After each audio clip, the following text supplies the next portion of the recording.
Board of investment के आपने chairman की भी छुट्टी करा दी है, साथ आप कहते हैं नई इन्वेस्टमेंट लेनी है। नई इन्वेस्टमेंट के लिए आपके पास मुझे लगता है अभी तक होप्स हैं, दुआएं हैं, आस है कि शायद सऊदी कोई बादशाह आ जाएगा, हमें कुछ दे देगा। इन्वेस्टमेंट्स आर नाउ अगेन, ये जो ख़ास तौर पर सऊदीज़ का जो बड़े इन्वेस्टमेंट्स है वो तो अभी टाइम लगेगा, वो उनके तो फीजिबिलिटी स्टडी भी कंप्लीट नहीं हुई for the refinery. They are all medium to long term. 18 माह में या 2 साल में तो उनकी रिफाइनरी की फिजिबिलिटी स्टडी कंप्लीट होनी है, अगर टाइम पे हो गया तो। बिल्कुल बिल्कुल। So there are long term, they are long term.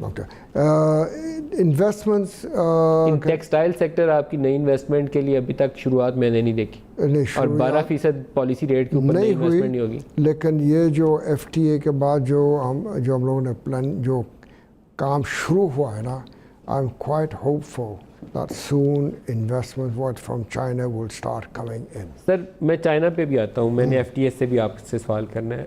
जब 12% आपका पॉलिसी रेट है, कमर्शियल बैंक्स उसको 15-16 करेंगे अपना स्प्रेड डाल के, 3 से 4% इंश्योरेंस की कॉस्ट आएगी, 20-21% पे कौन सी इंडस्ट्री? नहीं, पहली बात तो ये है कि जहाँ तक लॉन्ग टर्म फैसिलिटी है ना, we will be keeping that at a lower rate. 18% कर लेंगे, 19%? नहीं, it will be much lower. We want to keep it in just over double digit. That's what we want to do. तो उसकी क्या cost आप federal government bear करेगी? वैसे तो आप दे ही नहीं सकते। 12% पॉलिसी रेट और कमर्शियल बैंक का स्प्रेड डाल के आप दे नहीं सकते। We're working on that, और मैं ये भी सोच रहे हैं कि how can we help the SME। मुझे ज़्यादा फिक्र SMEs का है, ये बड़े लोगों के लिए There is no other way। या तो आप बजट से दे दें पैसे, जो आपके बजट में पैसे नहीं है, या आप बजट से दे दें, नहीं दे सकते आप बजट से। But this is I'm just the other way is कि 20% और 20% रेट ऑफ रिटर्न पे कौन सी इन्वेस्टमेंट है? 4% वो आपने इंश्योरेंस का लगा दे, वो इतना ज़्यादा नहीं है, छोड़ दें, फिर भी 16 से 18% तो आएगी कॉस्ट। 16 है या 15 है, and if we can between 16 to 18, and if we can give it at a lower rate than that, मैं समझता हूँ चल जाएगा। हमें पॉलिसी रेट इतना ऊपर नहीं था ले जाना चाहिए।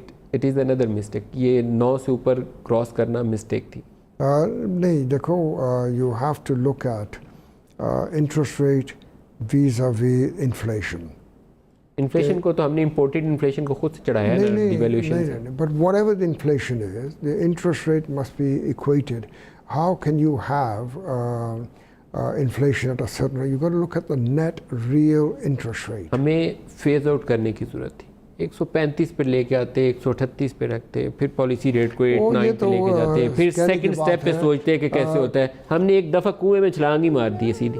But we've done it twice in the past, so we can get out of it. We'll get out of this one. नहीं. It took 3 years each time. 99, 2002, after 2008. नहीं, 2008 में इतना टाइम नहीं लगा था।